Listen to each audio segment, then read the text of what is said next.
আজকে আমি সারাদিন শুধু সবুজ রঙের খাবার খাবো। अभी मजा आएगा ना भिड़ो। তো চ্যালেঞ্জটা বন্ধুরা প্রথমে আমি এখানে নিজেকে কামড় দিয়ে শুরু করলাম, কারণ আমার ডাক নাম সবুজ।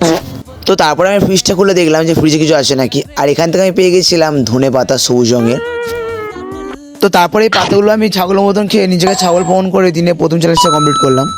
তো তারপরে আমি হাঁটতে বেরিয়ে পড়লাম সবুজ রঙের দ্বিতীয় খাবারটা খোঁজার জন্য। তো তারপরে চলে আসলাম এই দোকানটা, আর এই দোকানটা অনেকক্ষণ খোঁজার পর পেয়ে গেলাম সবুজ কালারের মটর কড়াই। তো তারপর আমি এই মটর কড়াইগুলো খেয়ে আজকের চ্যালেঞ্জে দ্বিতীয় খাবারটা আমি কমপ্লিট করলাম। प्यारी समझ गई। তো তারপর আমি আমার ট্যাঙ্কটা একটু হালকা করে নিয়ে আজকের চ্যালেঞ্জে তৃতীয় খাবারটা খেতে চলে আসলাম এই মিষ্টি দোকানটায়। আর এখানে তো অনেক সুন্দর সুন্দর মিষ্টি ছিল, কিন্তু প্রথমে সবুজ রঙের মিষ্টি দেখতে পাচ্ছিলাম না। তো ফাইনালি তারপর একটা সবুজ রঙের মিষ্টি দেখতে পেয়েছি। তো তারপর আমি এই সবুজ মিষ্টিটা খেয়ে আজকের চ্যালেঞ্জে তৃতীয় খাবার কমপ্লিট করলাম, আর এই মিষ্টিটা ভালো খেতে ছিল।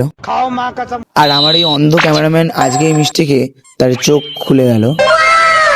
তো এখন আমি আমার চ্যালেঞ্জে 4 নম্বর খাবারটা খুঁজি, ততক্ষণ তোমার আমার চ্যানেলটা ফলো সাবস্ক্রাইব যা খুশি করো। তো তারপর আমি হাঁটতে হাঁটতে চলে এসেছিলাম চ্যালেঞ্জে 4 নম্বরটা খাওয়ার জন্য অরুণের আইসক্রিম দোকানটায়।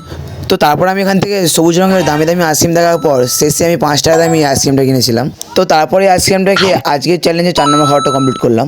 তো তারপর আমি চ্যালেঞ্জের শেষ খাবার খেতে চলে এসেছিলাম এই পেয়ারা দোকানটায়। তো তারপর এখান থেকে একটা কষ্ট করে পেয়ারা কিনে আজকের চ্যালেঞ্জে 5 নম্বর খাবারটা খেয়ে আমি কমপ্লিট করলাম।